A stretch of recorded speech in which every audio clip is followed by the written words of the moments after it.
Greetings everybody, Redbeard here, back at you with another edition of Rasslin with Redbeard. We're up to number 11 of the program, the YouTube show where I, Redbeard, go around to various independent wrestling promotions around the state of South Carolina and in some cases outside the state of South Carolina to give folks an idea of what it's like to be a fan carrying on and doing this type of craziness. Bring that up, this particular event in particular, because I found myself in Gaffney, South Carolina. I have just gotten off a road that if it was more than a goat path, you would be surprised to find out, and so would I.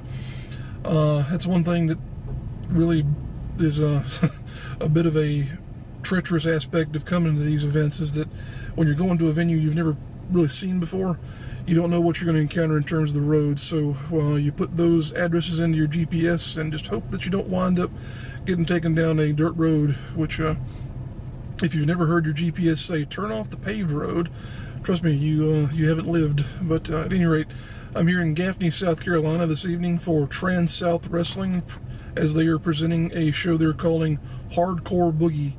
Reason being that the show is involving two WWE Hall of Famers, two legends of the ring. That would be the one and only hardcore icon, Mick Foley, and also the Boogie Woogie Man, Jimmy Valiant. They're making appearances here this evening. I don't think either will be actually competing, but they're here for a meet and greet, which started about 30 minutes ago at 5:30 p.m. It's a little after 6 p.m. right now. As you can tell, we're in the twilight of the year because I'm sitting here using the light of my truck cab to give you guys this opening presentation. But at any rate, Mick Foley and Jimmy Valiant are here. They're greeting fans at this point in time. We're here at the Broad River Electric Cooperative Building, which this is a pretty good sized building from the look of the exterior. Definitely a nice facility. I pulled in here, and though I say that it's a nice facility, but I pulled in here and parking is very limited. I can tell you that I had to squeeze my truck into a spot that looked to be pretty tight. But I'm in here. I don't know where other people are going to park because the parking lot at this point seems to be nearing capacity. I'm not sure if there's one around the way from where I am right now. I point all that out because of the fact that there are a lot of signs around this particular building saying do not park on the grass. And at this point, it looks like there might not be too many places to park except on the grass. But at any rate, that said, we're here for Trans-South Wrestling. This is the second Trans-South Wrestling show that I've been to this year. The first one was back, I don't remember right offhand, it might have been sometime in February, if not some other point around that particular moment in the year. It was cold. The reason why I remember it being cold is because Trans-South runs their shows here and also at the Union County Fairgrounds in Union, South Carolina. The fairgrounds there are nice, but they have a building there that they run out of, which is basically a metal barn, which I say that, but guess what? It's perfectly fine for wrestling. At that point, they weren't running much in the way of heaters in there, so it was chilly. But yeah, this is going to be much nicer because this is an actual auditorium type building. But at any rate, the card this evening is pretty top notch in terms of independent talent. You got a lot of guys who are well known to the scene, some not so well known as well, who are coming in just to, try and make themselves a bigger part of South Carolina independent wrestling. The headlining match here will be a championship defense on the part of Dion Johnson, who will be facing Alex Everinos. Alex is a young guy who is making a lot of strides here in the state and also in Georgia. He works quite often for Anarchy over in that part of the world. Also on the card, we have Cauliflower Chase Brown, who will challenge John Schuyler, the Southern Savior. Let's see, who else do we have here this evening? Trying to recollect from looking at the poster. We've got sort of a blood feud that's developed here between the tag team of Chemical Z and Hardcore Hunter Thompson and Eric Adams.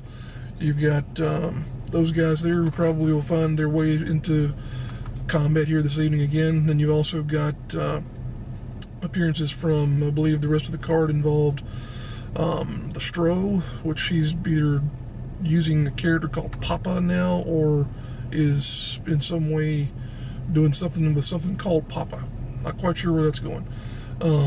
It looks like you've got Marcellus King and possibly the Circus appearing here this evening. Let's see. It's just a lot of good, interesting people on the show here this evening. I can't recall all of them right off the top of my head. For that particular reason, I would say go out and check out Trans South Wrestling on their Facebook page. They have a lot of good content out there. They're uploading match videos and also a lot of good promos as well. We have some guys who are really taking advantage of the internet these days, and that's a great thing. Getting up here was a nice drive. I don't want it to make it seem like any way, shape, or form inconvenience in getting up here, but the fact of the matter is that little goat path there at the end has got me a little exasperated right now. But at any rate, the show here this evening is really the only thing of any major note happening in the state of South Carolina.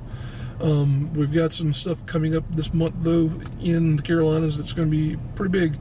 In talking about independent wrestling as a whole, we've got Premier Wrestling Experience, which is going to be bringing us, that was my cell phone, there's not Power Rangers in the cab here with me, that's just an alert I have on my phone. But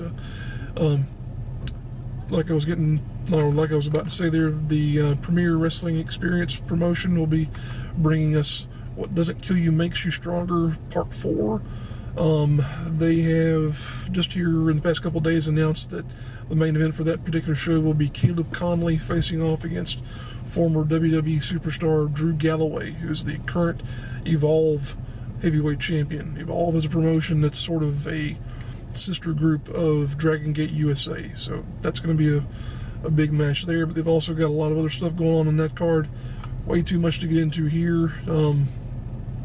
PWX is really setting a standard here as far as the sort of Southeast equivalent to something like a Ring of Honor or a PWG even. You just don't hear of other promotions doing the type of things they are in terms of the talent they bring in, the type of matches they have, the whole 9 yards. So it's really growing. I've got somebody blowing a horn around here. Like I said, this particular parking lot is tight. It's full right now, to be honest with you. So you've got people who are coming in trying to make their way into the show, but they can't because there's nowhere to park, and you can't park on the grass. So, but like I was going off on the rail there a moment ago about PWX, they're doing a lot of good things. Top-notch promotion as far as I'm aware.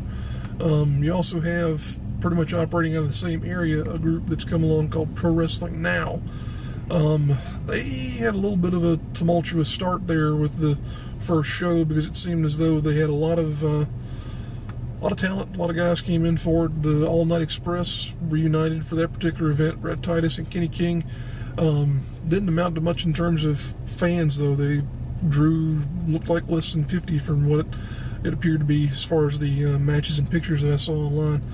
But we'll see where that goes. It's good to have variety when it comes to wrestling, and forgive me if I get sidetracked. I'm watching a couple of cars get into a dueling match out here. This is kind of frightening.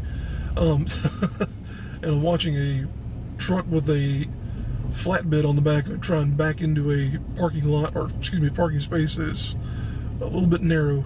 So we're going to see how this goes. Yeah, I need to stop paying attention to that because I'm going to have a conniption here in a minute. In regard to other stuff in relation to indie wrestling, we've got WrestleForce that is coming to Casey. I shouldn't say coming to Casey, they're always in Casey. They'll be appearing again at the Hangar in Casey on December 28th for their Forsaken event. That looks to be a top-notch show. WrestleForce has had a lot of good things going on for them this year, especially in the second half of the year. Past 2 shows, the main event has been Cedric Alexander defending the WrestleForce Championship against John Schuyler, and they're going to have that again in December. This is supposed to be the final matchup between the two of them. The previous 2 matches have ended in time limit draws. Saw one of those, did not see the second. But for all intents and purposes, they've had a tremendous couple of matches, tremendous feud there between 2 just really top-notch superior talents. May be able to get to that one, might not, since it's only 3 days out from Christmas.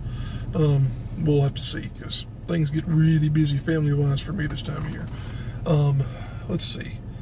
Anything else that I want to cover in regard to what's going on around this point in the year? Let's see. As far as WWE is concerned, not a whole lot happening right now. Not a whole lot to really be enthusiastic about either. Big news past couple days, if you want to call it that, is the fact that the Great Khali got released, or some folks were saying he might not have wanted to renew his contract, whatever. Not somebody that I'm especially going to miss, but it is what it is. We're kind of at this point spinning our wheels in regard to WWE, because they're in between a lot of the bigger shows. WrestleMania tickets did go on sale here recently. Beyond that, it's kind of just dead in the water as far as I'm concerned. I'm still watching the NXT product more than I am the Monday and Friday shows. So if they could, in some way, shape, or form, get some of those guys in the developmental system up on the main roster, I think it would become more interesting. But that's only because of the fact that people like myself know them from their prior work, either in independence or around the world. So still not a whole lot happening in TNA. They've not done anything in regard to announcing a new TV deal. And kind of the same goes for Global Force Wrestling, because they're sitting at a point to where they've got some stuff going for them. They announced here within the past week that Jim Ross was going to be involved with the broadcast of, I forget the Japanese promotion that they're working with, but was going to be involved in the United States distribution of that particular broadcast during commentary. So the fact that they've got Jim Ross involved there kind of makes people think that they're going to have Jim Ross involved, period, which I don't know that having an announcer immediately brings you that much more into the forefront, but some people will watch just because of a person like him. And truth be told, I do miss good old JR on commentary. I miss old school commentary as a whole, though. But getting back to the show here this evening, I didn't want to harp too much on other stuff there outside of independent wrestling, because that's not what this program is about. But getting back to the show here this evening, like I mentioned, this is Hardcore Boogie from Trans-South Wrestling. I will share a personal story about Jimmy Valiant. Jimmy, I don't know his age, but Jimmy is not a spring chicken. I say that lovingly, of course, and with the most respect that you can possibly use the term, not a spring chicken. Jimmy was actually at one of the first independent wrestling shows I ever attended, which was a United Championship Wrestling event held at South Middle School's gymnasium in Lancaster, South Carolina. I remember it well because I thought to myself, this can't be real whenever I was in there. It was not a particularly great show, but it was interesting enough to get me involved in watching independent wrestling, and believe it or not, I actually got involved with that promotion. I've called myself a gopher boy for the promoter, who was a used car salesman. I won't get too much into that there, but at any rate, Jimmy was on the show. He appeared much like he's doing here this evening at a meet and greet type scenario.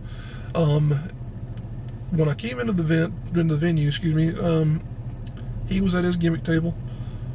And I will admit, at that point in my life, I didn't know a whole lot about Jimmy Valiant. He was not someone that I'd paid a whole lot of attention to growing up as a wrestling fan. Of course, when I was a kid, people like him weren't really all that prominent, I shouldn't say. But they just weren't, at least they weren't people that I paid attention to.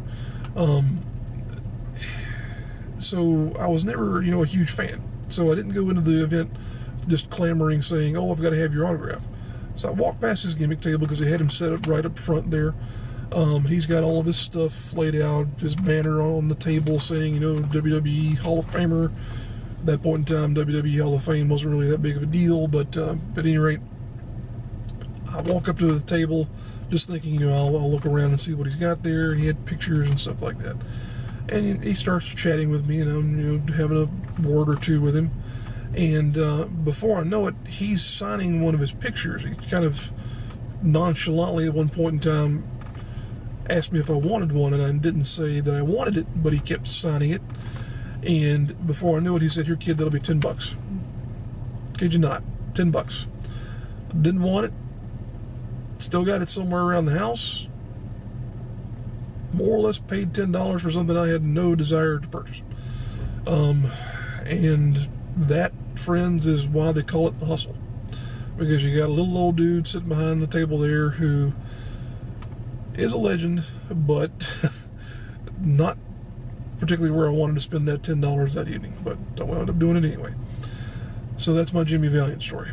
That said, there's a good number of people coming in here. There's already a good number of people here. I shouldn't say they're coming in. They're pretty well already here. But this place is going to be rocking here this evening, I believe. Looks like we got a good crowd on hand. Definitely a good card. A lot of stuff I'm looking forward to seeing here this evening. To be honest, I'm looking forward to it because I don't know if I'll get back up here again anytime soon. Just a bit of a drive, 2 hours plus on the road here. Whoo, boy. It's one of those things to where being a wrestling fan isn't easy.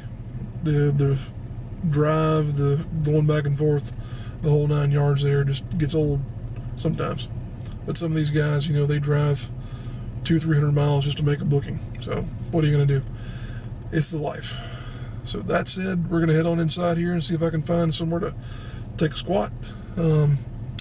Hopefully be able to record some matches for you here this evening and get some of that out on the web. And once again, this is Rasslin with Redbeard. If you want to subscribe to the channel, please do. Click that little subscribe button. Give us a like. Don't really know what that does, but it makes me feel good to see someone liking the videos. It makes me feel like people are actually watching these things. Like I mentioned before, I've got match videos, these videos here, a lot of other random content on my channel, so if you enjoy it, please do subscribe. Also, I've got the blog, Redbeard's Rambling. You can find that in the description there, a link there too, I should say. The Rasslin with Redbeard Facebook page is also up and running. I share a lot of content on there, a lot of wrestling related content, try and share as much as I can in regard to show announcements, videos that are being put out there by various promotions. It's just kind of my end-all be-all wrestling page as far as where I want to put anything wrestling related. So you can find that on Facebook. Again, links in the description. This is Rasslin with Redbeard number 11. Here we go.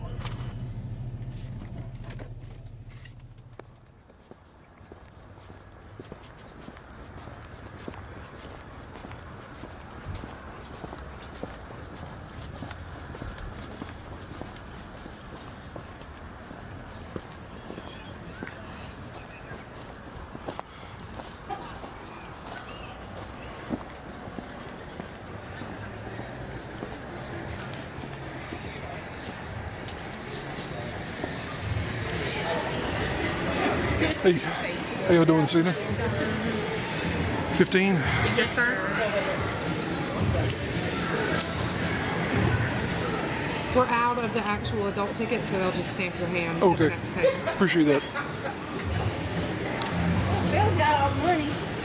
How y'all doing this evening? He's over there. Doing well. There you go. Appreciate Yeah, that. maybe.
Maybe 6 years ago.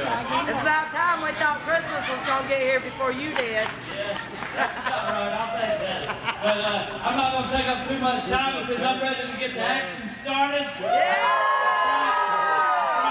I want to thank each and every one of you for being here, for making this possible, because we do these things hoping that we'll have the support of the community. And if we do, these things can keep happening in Gaffney. I'm from right down the road in Buffalo, which is in Union County. And don't hold that against me because I was a yellow jacket.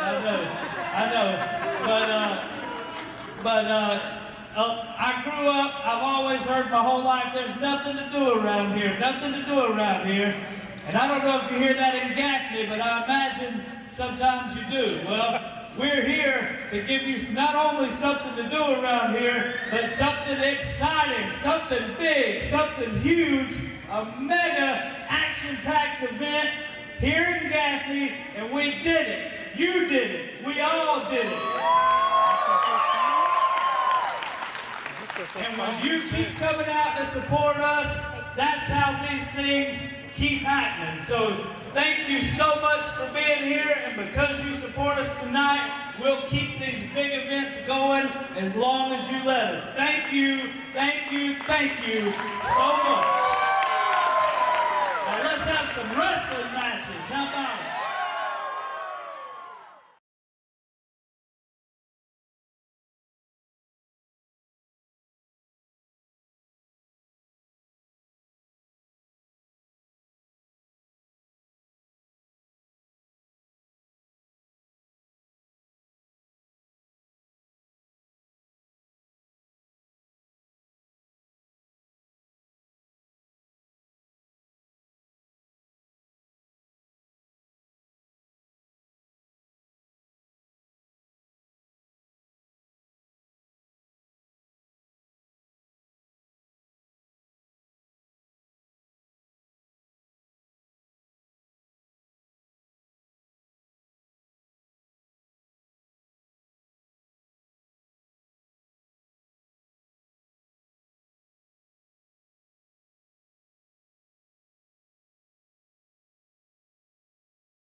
Alright, we're wrapped with the Hardcore Boogie event here from Trans-South Wrestling.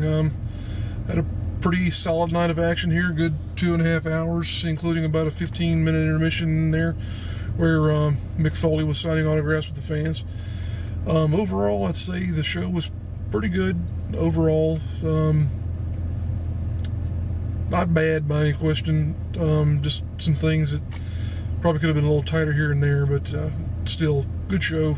Big turnout, big crowd. Can't fault them there. One thing I would like to talk about is the fact that the admission price here was $15. The concession stand was really good. They had a lot of options over there, corn dogs, drinks, whole 9 yards.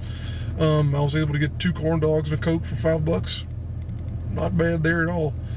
One thing I will mention is that apparently Foley, and I don't know if this was from Foley or if this was partially on the promotion or what exactly, but I gather he was asking $30 for autographs and pictures. That seems like a lot. I know he's a legend, Hall of Famer, whole 9 yards there, but $30, whew, I'm a fan, but I'm not that big of a fan. So, yeah, but Foley also mentioned at some point during the promo that he did during the intermission segment there that Trans-South was coming up a little bit short in terms of his pay. I don't know if that was a work or shoot there, but regardless, that was kind of weird that he mentioned that. Typically, you don't want your talent, drawn or otherwise, coming out and saying, well, we didn't get paid. So take that for what it's worth. Still, good program here. Trans-South does a lot of good work in the community. They do a lot with the boys and girls who live in this area, and the people as a whole tend to flock to these events because they are family oriented. They're nice, wholesome events, very old school, very traditional wrestling. So nothing bad in that regard. Like I mentioned, $15 get you in the door for an event like this. I don't think they typically charge that much though. With a lineup like they were bringing out here this evening, they probably had to charge $15 a head to break even, I would say, between the building rental and everything else. So, but be that as it may, it's now a little bit after 10 p.m. Yeah, 10 p.m. and I've got a good little drive ahead of me, so I'm going to go ahead and call this a night. Once again, this has been Rasslin with Redbeard, number 11. So we appreciate you guys tuning in, checking out the program here. Once again, if you want more information about Trans-South Wrestling, Rasslin with Redbeard, my blog, or anything else affiliated with the program, all kind of good links are going to be in the description of this video, so you can check those out there. As far as where I'm headed next, not real sure at this point in time. I do know that there's a WWE event coming up in Columbia at the Colonial Life Arena, first week of December. There's, of course, WrestleForce coming up next month as well. Trans-South, they mentioned that their next show, I believe, is December 5th or possibly the 6th, whichever the Saturday is in there, at Lawrence, or they say Jonesville, Lawrence or Jonesville, one or the other. I think one member of the roster may have said one thing and somebody else may have said something else, but at any rate, that's when their next program's coming up. They'll have more information on their social media sites, I'm sure, in the next probably a week or two here, because that's not that far away. They did mention that Ron Simmons will be there as well, making an appearance, so you have that to look forward to if you're a fan up in this part of the world. All that having been said, I'm going to hit the road and hope that I can stay awake for the 2-hour drive that I have ahead of me. No, I'm sure I'll get me another one of these things on the way. Oh, you can't really see what that is. Yeah. Yep. It may or may not be the mark of the beast, but they do their job in terms of keeping you awake. So, appreciate you guys tuning in. We'll see you down the road.